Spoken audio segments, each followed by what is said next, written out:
Love next door के 14 episode के starting में हम देखते हैं कि सियोंगो हॉस्पिटल से डिस्चार्ज हो जाता है। तब रियो से पूछती है कि तुम्हारा ये एक्सीडेंट कैसे हुआ था। तब सियोंगो इसके बारे में बताता है कि जब मैं तुम्हारा कॉल रिसीव करने के लिए बाहर ही रुक गया था, तब ऊपर से कुछ टाइल्स मेरे ऊपर गिरने ही वाली थी और उसी टाइम मुझे मेरी पूरी जिंदगी एक पल में दिखाई देने लगी और उन सारे पलों में मैंने हमेशा तुम्हें अपने साथ ही देखा था। जब हम स्कूल और कॉलेज टाइम में एक दूसरे के साथ थे, जब तुम फॉरेन से वापस आई थी, हम दोनों मिले थे, हमारा प्यार हुआ था, जिस तरीके से हमने अपनी लाइफ को जिया, ये सारी चीजें उस पल मुझे सारी चीजें एक एक करके दिखाई देने लगी थी। ये सुनकर रियो से कहती है कि तुम्हारा काम तो बहुत ही ज्यादा डेंजर है, तुम्हें अच्छी तरीके से काम करना चाहिए और तुम्हें अपनी सिक्योरिटी का भी ध्यान रखना चाहिए। तुम जब भी साइट पे जाना तो पूरी तरीके से रेडी होकर ही जाना। ये सुनकर सियोंगो से कहता है कि ठीक है। तभी उसके पास किसी का मैसेज आता है। रियो उसके बारे में पूछती है, तब उसे कहता है कि तुम्हें थर्ड प्लेस मिला है। ये सुनकर वो कहती है कि किस चीज में मुझे थर्ड प्लेस मिला है। वो कहता है कि तुम्हें कुकिंग कॉम्पिटिशन में थर्ड प्लेस मिला है। ये सुनकर रियो से कहती है कि मैंने तो कहीं पे पार्टिसिपेट नहीं किया है। तब रियो उसे बताने लगता है। साथ ही हमें फ्लैशबैक दिखाया जाता है, जहाँ पे हम देखते हैं कि जिस रेस्टोरेंट को बनाने की वजह से इसे प्राइज मिलने वाला था, जब वो वहाँ पे गया था तब वहाँ पे उसने हेल्दी कंपटीशन देखा था और उस कंपटीशन में रियो की तरफ से उसने अप्लाई कर दिया था। साथ ही उसने उसकी एक डिश भी उसमें डाल दी थी, जिस वजह से उसका थर्ड प्लेस आ गया था। सियोंगो उससे सॉरी बोलता है और कहता है कि बिना तुम्हारी परमिशन के मैंने इसमें अप्लाई कर दिया। ये सुनकर रियो से कहते हैं कि तुम्हें सॉरी बोलने की कोई जरूरत नहीं है। कुछ टाइम पहले तक मुझे ऐसा लग रहा था कि जिस रास्ते को मैंने अपने लिए चुना है और जिस पे मैं चल रही हूँ वो गलत है, लेकिन तुम्हारे इस डिसीजन की वजह से मुझे ऐसा लग रहा है कि मैं सही रास्ते पर हूँ। ये सुनकर सियोंगो भी खुश हो जाता है और कहता है कि क्या तुम बाकियों के बारे में भी जानना चाहती हो कि उन्होंने वहाँ पे क्या बनाया था और वो कौन पर्सन है जो फर्स्ट आए। ये सुनकर वो खुश हो जाती है और फोन छीन कर खुद ही देखने लगती है। आगे हम मोइन को देखते हैं, जिसकी मामू से कह रही होती है कि क्या उस लड़के ने अपनी लिमिट को कुछ ज्यादा ही पार नहीं कर दिया। देखो तुम उस लड़के को बिल्कुल भी डेट नहीं करने वाली हो। ये सुनकर मोइन से कहती है कि मॉम आप ऐसी कैसे बातें कर सकती हो। ये सुनकर उसकी मामू से कहती है कि जब मैं मर जाऊंगी तभी तुम उसके साथ डेट कर सकती हो और मैं अभी 40 साल से पहले नहीं मरने वाली हूँ। ये सुनकर मोइन कहती है तब तो हम 70 साल के हो जाएंगे। मॉम कहती है कि अभी से हम कहने लगी हो। इसके बाद वो उसे मना कर रही होती है, लेकिन मोइन अपने कान को बंद करके अपने काम पे चली जाती है। तभी पीछे से हियोंडो अपनी बेबी सीटर के साथ आ रही होती है और वो उन्हें देखकर उनके पास चली जाती है और उससे बातें करने लगती है। मोइन की मॉम भी उसे देखकर काफी ज्यादा खुश होती है, लेकिन वो अपनी खुशी छुपाते हुए उसे इग्नोर करके अपने घर के अंदर चली जाती है। आगे हम डैनो को देखते हैं, जो कि अपनी माइंड को शांत करने के लिए बहुत सारे काम कर रहा होता है। तभी हमें रात का सीन दिखाया जाता है, जहाँ पे हम देखते हैं कि मोइन जब डैनो का कन्फेशन सुनती है तब वो उसे कहती है कि देखो तुम्हें इन्हें कन्फेस कर लिया है, इसलिए अब तुम पीछे नहीं हट सकते हो। तभी उसकी मॉम उसे घर में लॉक करती है और डैनो से बातें करने लगती है। डैनो ने जो कुछ भी किया था वो उसके लिए सॉरी बोलता है और बातें समझाने की कोशिश करता है कि उनके बीच में ये सारी चीजें कब स्टार्ट हुई, लेकिन मॉम उसमें चीखती हैं और कहती हैं कि आखिर तुम इस तरीके से कैसे कर सकते हो, तुम्हारी एक बेटी भी है और मैं तुम्हारे बारे में बता दूं कि वो तुम्हारे साथ अच्छी तरीके से क्यों बिहेव कर रही है, क्योंकि उसका नेचर ही ऐसा है। क्या तुम्हें पता है कि जब मोइन ने एक औरत को देखा था जो कि काफी वीक थी और सब्जियां बेच रही थी, उसे देखकर उसे काफी ज्यादा बुरा लगा था, इसलिए उसने उसकी सारी वेजिटेबल्स को खरीद लिया था। और उसी तरह वो तुम्हारे केस में भी ऐसे ही सोचती है। शायद उसे तुम्हारी बेटी पसंद आ गई हो और उस पे उसे दया आ रही हो, इसलिए वो तुम्हारे साथ इस तरीके से बिहेव कर रही है, इसलिए तुम उसे मिलने की कोशिश बिल्कुल भी मत करना और आज रात जो कुछ भी हुआ था उसे हम भी भूल जाएंगे और तुम भी भूल जाना। अब आगे हम देखते हैं कि सियोंगो ऑफिस में बैठा होता है। तभी उसका कोसी उसके पास आता है और कहता है कि कब तक तुम अपने हाथ को इस तरीके से रखने वाले हो, काम करना स्टार्ट कर दो। जब से वो अवार्ड तुम्हें मिला है तब से हमारी कंपनी बहुत ही ज्यादा अच्छे तरीके से काम कर रही है और हमें काफी सारे कॉन्ट्रैक्ट भी मिल रहे हैं। ये सुनकर सियोंगो कहता है कि मैं तो अपने कामों को कम करने वाला हूँ, क्योंकि मैं बहुत ही जल्द शादी करने वाला हूँ। ये सुनकर तो ये शॉक्ड हो जाता है और पूछता है कि वो कौन है। तब वो बताता है कि वो रियो से शादी करने वाला है। अब तो ये डबल शॉक्ड हो जाता है और कहता है कि तुम दोनों तो बचपन के दोस्त थे ना, आखिर ये सारी चीजें कैसे हो गई। तब सियोंगो से कहता है कि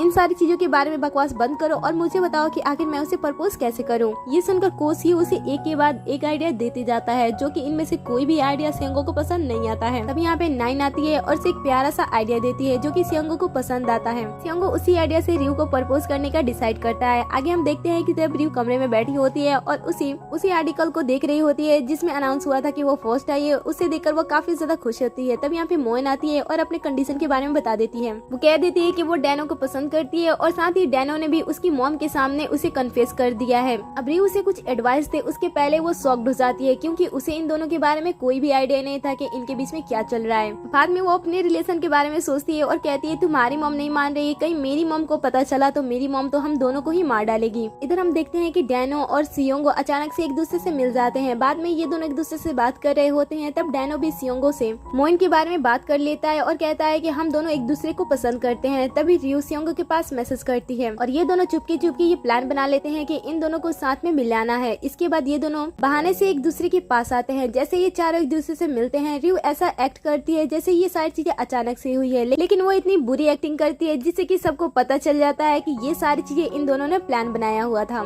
इसलिए इन दोनों को साथ में यहाँ पे छोड़ के रियू सियोंगो के साथ यहाँ से चली जाती है। उसके जाने के बाद मोएन डेनो से पूछती है कि मैंने जब तुम्हें प्रपोज किया था तब तो तुमने रिजेक्ट कर दिया और मेरी मॉम के सामने तुमने इतनी बड़ी बात कैसे कह दी। तुम्हें पता है ना कि ये हम दोनों के लिए कितना ज्यादा इम्पोर्टेंट था, लेकिन तुमने ये सारी चीजें मेरी मॉम के सामने कह के सब कुछ बर्बाद कर दिया। डेनो कहता है कि मैंने जो कुछ भी किया है उसके लिए मुझे माफ कर देना और इसके बाद वो उसे किस करने लगता है। कुछ ही टाइम बाद वो उठ के वहाँ से चला जाता है। तब मोएन से पूछती है कि आखिर तुम इस तरीके से बिहेव क्यों कर रहे हो। तब वो उसे कहता है कि मैंने आज बहुत ही ज्यादा काम किया है इसलिए मुझे बहुत ही ज्यादा पसीना आया है। ये सुनकर मोएन उसे कहती है कि आखिर पसीने और किस के बीच में ये तुम्हारा कौन सा लॉजिक है, तुम मुझे किस तो कर ही सकते हो ना। अब बाद में इन दोनों के बीच में सारी चीजें ठीक हो जाती हैं। ये दोनों एक दूसरे को कन्फेस कर लेते हैं और एक दूसरे को हक कर लेते हैं। मोएन उसे कहती है कि तुम्हें पता है ना कि मैं कितना ज्यादा फूडी हूँ, क्या तुम मुझे हैंडल कर लोगे। डेनो कहता है कि ठीक है, तब तो मुझे ज्यादा से ज्यादा काम करना होगा। आगे हम देखते हैं कि रियू के पेरेंट्स उस न्यू वाले शॉप पे जाते हैं और छुप कर खाना लेकर आते हैं ताकि उन्हें पता चल सके कि उस रेस्टोरेंट का खाना कैसा है। जब ये टेस्ट करते हैं तब इन्हें भी उस रेस्टोरेंट का खाना अच्छा लगता है। आगे हम सियोंगो को देखते हैं जो कि अगले फ्राइडे कुछ चीजें तैयार करने की कोशिश कर रहा होता है। तभी यहाँ पे रियू आ जाती है। उसे देखकर वो उसके साथ बैठकर खाने लगता है और कहता है कि तुम पहले की तरह यूट्यूब पे अपनी कुकिंग वीडियो क्यों नहीं डाल देती हो, जो कि काफी फैंस को पसंद भी आता है। ये सुनकर वो कहती है कि मुझसे ये सारी चीजें अब नहीं हो सकती हैं। सियोंगो से सपोर्ट करता है और कहता है कि तुम सारी चीजों की फिक्र छोड़ दो, मैं तुम्हारी वीडियो रिकॉर्ड कर दूंगा और एडिट कर दूंगा, तुम्हें सिर्फ खाना बनाने से मतलब रखना है।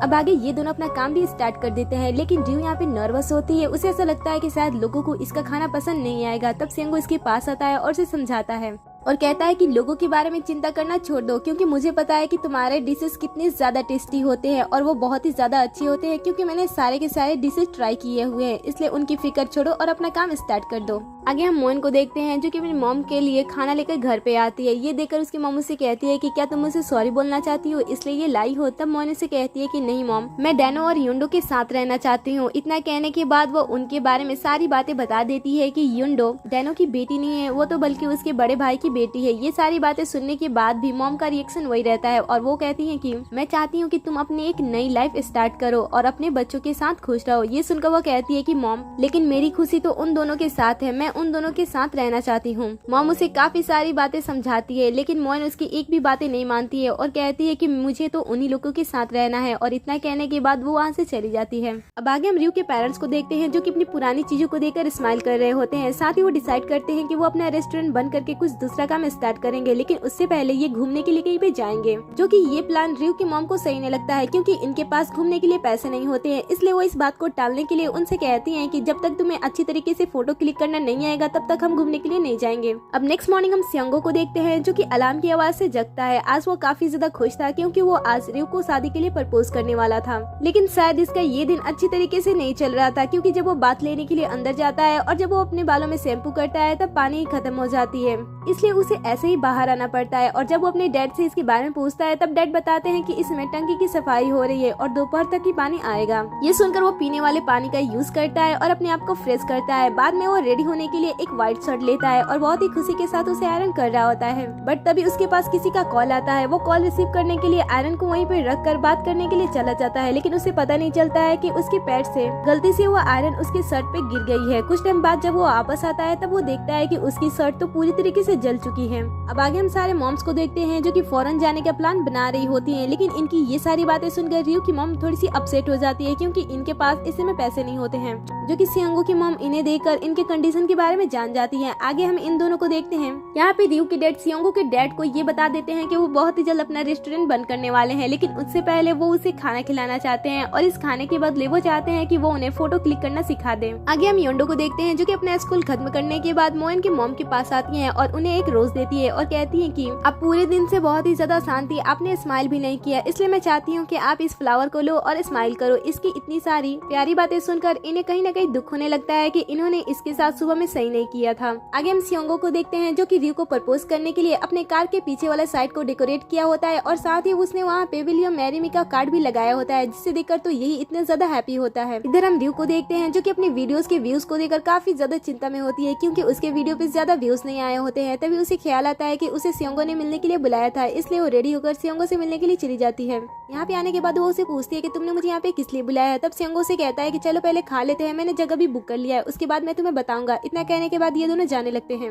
लेकिन जब ये दोनों ट्रैफिक पे रुके होते हैं तब पीछे वाली गाड़ी आकर इनकी गाड़ी को टक्कर मार देती है, जिस वजह से सियोंगो का सारा प्लान चौपट हो जाता है, क्योंकि गाड़ी को उसी टाइम गैरेज लेकर जाना पड़ जाता है। ये देखकर सियोंगो तो सैड हो जाता है। रियो से देखकर कहती है कि तुम इतने ज्यादा सैड क्यों हो, हम टैक्सी लेकर वहाँ पे चले जाते हैं ना। रेस्टोरेंट पहुँचने के बाद रियो आसपास की चीजों को देखती है और सियोंगो से कहती है कि यही वही जगह है ना जिस वजह से तुम्हें ट्रॉफी मिली थी, लेकिन यहाँ पे तो आसपास तो कोई भी नहीं है। मुझे तो ऐसा लगा था कि ये फेमस जगह है और यहाँ पे काफी सारे लोग होंगे, लेकिन यहाँ पे तो कोई भी नहीं है। तभी यहाँ के शेफ अपनी डिश को लेकर आते हैं और वो जैसे ही रियो को बताने वाले होते हैं कि सियोंगो ने इस पूरी जगह को इसके लिए बुक किया है, तभी सियोंगो उन्हें इशारा करते हुए बीच में ही रोक देता है और कहता है कि यहाँ के शेफ और यहाँ का डिश दोनों ही बहुत ही ज्यादा अच्छा है। तभी शेफ के पास कॉल आता है और उन्हें पता चलता है कि उनकी बेबी हुई है। ये सुनकर वो खुश होते हैं और इसके बारे में इन दोनों को बताते हैं और जाने से पहले वो सियोंगो के क्लोज आते हैं और उन्हें गुड लक कहते हैं। साथ ही वो कहते हैं कि केक फ्रिज में है, जिसे लेकर तुम दोनों खा लेना। इतना कहने के बाद वो वहाँ से चले जाते हैं। उनके जाने के बाद रियो सियोंगो से कहती है कि हमें भी जल्दी से अपना खाना फिनिश करके यहाँ से चले जाना चाहिए। तब सियोंगो से कहता है कि नहीं, हम ऐसे यहाँ से नहीं जा सकते हैं, शेफ ने हमारे लिए बहुत ही प्यार से एक केक बनाया जिसे खाकर ही हमें जाना होगा। इतना कहने के बाद वो केक लाने के लिए चला जाता है। जब वो देखता है कि केक पे भी विल यू मैरी मी लिखा हुआ है, ये देखकर सियोंगो उसे फिर से दोबारा प्रपोज करने का ट्राई करता है और उसे सेफली लेकर आ रहा होता है। लेकिन जैसे ही वो रियो के पास आता है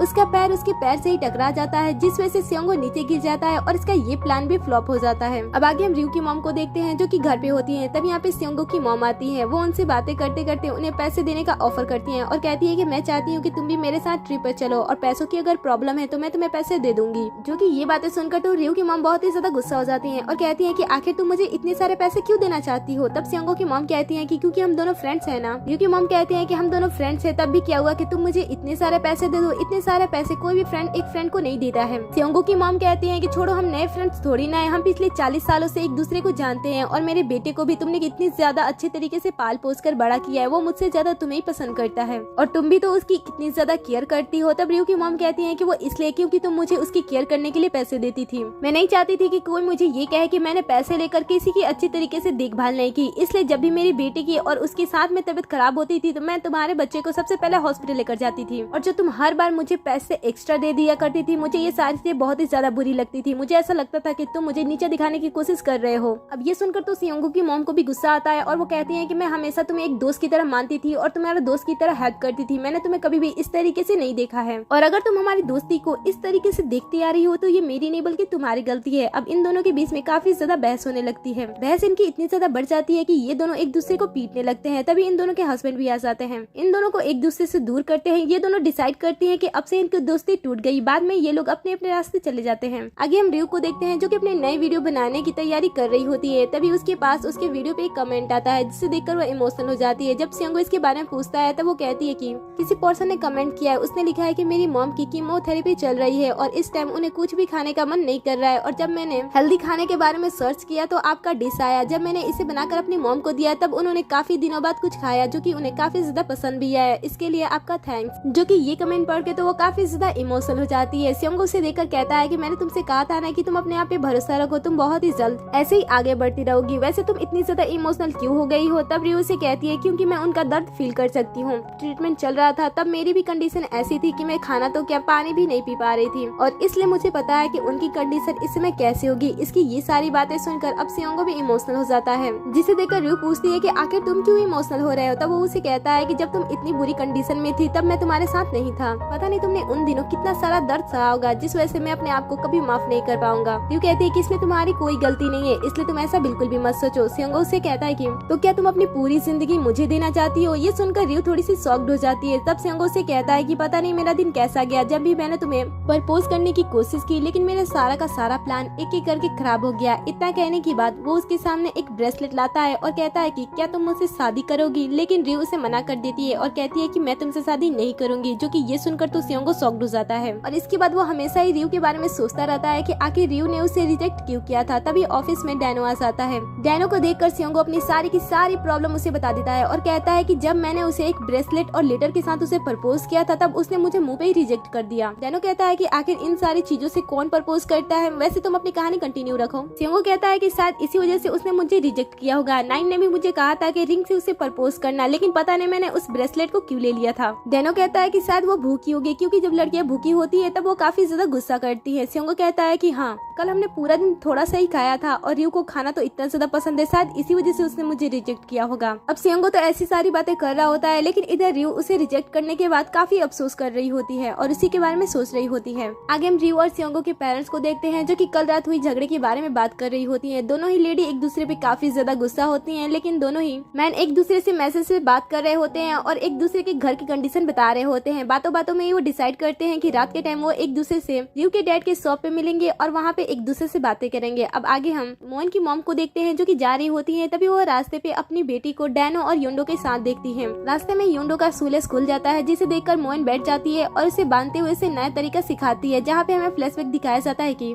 जब मोइन भी छोटी थी तब उसकी भी शूलेस बार बार खुल जाया करती थी, इसलिए उसकी मॉम ने उसे एक नया तरीका सिखाया था जिससे वो बार बार नहीं खुलता था। यही सारी बातें सोच रही होती हैं। इन तीनों को साथ में खुशी खुशी जाते हुए देख रही होती हैं। इनकी खुशी देखकर ये डिसाइड करती हैं कि ये अब इनसे नाराज नहीं रहेंगी। बाद में जब ये तीनों घर पे आते हैं तब वो इनसे कहते हैं कि चलो हम साथ में बैठ के खाना खाते हैं। इतना कहने के बाद वो युंडो को गोद में उठा लेती हैं और कहती हैं कि चलो मैं तुम्हारा फेवरेट डिश मंगाती हूँ। मतलब कि इनकी बातें सुनकर इन्हें भी रियलाइज हो जाता है कि मॉम इनके लिए मान गई हैं। अब आगे ये दोनों शॉप में आकर काफी ज्यादा ड्रिंक कर रहे होते हैं, लेकिन घर पे इनकी पत्नियां इनके बारे में सोच रही होती हैं। रियो की मॉम तो पास वाले शॉप में कॉल भी कर देती हैं और पूछती हैं कि उनके हस्बैंड कहाँ पे हैं, क्योंकि काफी ज्यादा रात हो गई थी। तभी इन्हें पता चलता है कि वो तो सियोंगो के डैड के साथ ड्रिंक कर रहे हैं, जिस वजह से वो गुस्सा हो जाती हैं और उनसे मिलने के लिए जाती हैं। रास्ते में उसे सियोंगो की मॉम भी मिल जाती हैं। अब ये दोनों यहाँ पे अंदर जाने के लिए लड़ाई करती हैं और जैसे ये दोनों अंदर जाती हैं, ये देखती हैं कि इन दोनों के हस्बैंड काफी ज्यादा ड्रंक हैं। अब आगे हम रियो को देखते हैं, जिसके पास कॉल आता है और उसे बताया जाता है कि सियोंगो ने काफी ज्यादा ड्रिंक कर लिया है, इसलिए रियो उसके पास जाती है और उसे अपने साथ घर वापस ला रही होती है। रास्ते में वो काफी ज्यादा थक जाती है, इसलिए रास्ते वाले बेंच पे उसे बैठा देती है। कुछ टाइम बाद सियोंगो को थोड़ा सा होश आता है और इसे देखकर वो कहता है कि क्या तुम सच में रियो ही हो? आखिर तुमने मेरा प्रपोजल क्यों रिजेक्ट किया? क्या तुम मुझसे शादी नहीं करना चाहोगी? जब तुमने मुझे रिजेक्ट किया, तुम्हें पता है ना कि मुझे कितना ज्यादा दुख हुआ था। मैं तुमसे कितना ज्यादा प्यार करता हूँ, तुम्हें कितना ज्यादा मानता हूँ, तुम मेरी जिंदगी हो। इतना कहते हुए वो फिर से बेहोश हो जाता है। इसकी ये सारी हरकतें देख कर रियो तो उसे वहीं पे छोड़ के चली जाती है।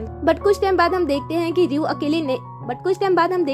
अकेले नहीं आई होती है। सियोंगो को भी अपने वो साथ लाई होती है, लेकिन वो फिर भी अभी रास्ते में ही होते हैं। कुछ टाइम बाद सियोंगो जब होश में आता है तब वो कहता है कि मैं यहाँ पे कैसे आ गया हूँ। तभी वो रियो को देखता है और वो फिर से उसे पूछने लगता है कि आखिर तुमने मुझे रिजेक्ट क्यों किया था। रियो कहती है कि तुम्हें पता है ना कि मेरी कंडीशन कैसी है, इसलिए मैं तुम्हें एक्सेप्ट नहीं करना चाहती हूँ। ये सुनकर सियोंगो से कहता है कि आखिर तुम्हारे कहने का क्या मतलब है कि तुम मेरे साथ नहीं रह सकती हो? मैं तुम्हारे साथ रहना चाहता हूँ और तुम मुझसे प्यार करती हो। हम दोनों ही एक दूसरे के साथ रह सकते हैं, अपनी लाइफ बहुत ही अच्छी तरीके से और खुशी के साथ स्पेंड कर सकते हैं। तो तुम इन सारी चीजों के बारे में क्यों सोचती हो? रियो से कहती है तुम जानते हो। सियोंगो से कहता है कि हाँ मैं जानता हूँ, मैं गॉड तो नहीं हूँ जो तुम्हें ये कह दूं कि तुम कभी भी नहीं मरोगी। जो भी इस दुनिया में आया है उसे एक ना एक दिन तो मरना ही है। मैं इस दुनिया में चाहे जितने भी दिन रहूं, 1000 दिन रहूं, 100 दिन रहूं या फिर एक दिन रहूं, मैं चाहता हूँ कि मैं वो सारे के सारे पल तुम्हारे साथ रहूं। इतना कहते हुए वो उसे गले से लगा लेता है और कहता है कि मैं तुमसे बहुत ही ज्यादा प्यार करता हूँ और मैं तुमसे दूर नहीं रह सकता हूँ। मुझे पता है कि तुम भी मुझसे प्यार करती हो और तुम भी मुझसे दूर नहीं रह सकती हो, इसलिए मैं तुमसे फिर से पूछता हूँ, क्या तुम मेरे प्रपोजल को एक्सेप्ट करोगी? क्या तुम मुझसे शादी करोगी? रियो भी इमोशनल हो जाती है और कहती है कि हाँ मैं तुमसे शादी करूंगी, अगर तुमने उस ब्रेसलेट को वापस नहीं कर दिया होगा। सियोंगो कहता है कि मैं घर तुरंत जाकर उस ब्रेसलेट को लाकर तुम्हें दे दूंगा। तभी वो देखते हैं कि यहाँ पे इन दोनों के पेरेंट्स आ चुके हैं, जो कि इन दोनों को बहुत ही अजीब तरीके से देख रहे होते हैं। अब कहानी में आगे क्या होगा, क्या इन दोनों की लव स्टोरी कंप्लीट होगी, ये तो हमें लास्ट 2 एपिसोड में ही पता चलेगा, क्योंकि इनकी फैमिली में भी इस समय लड़ाई चल रही है। अब आगे के एपिसोड देखने के लिए चैनल को सब्सक्राइब कर ले, साथ ही नोटिफिकेशन बेल को भी ऑन कर ले, जिससे कि आप हमारे हर एक वीडियो से अपडेट रहो। I don't wanna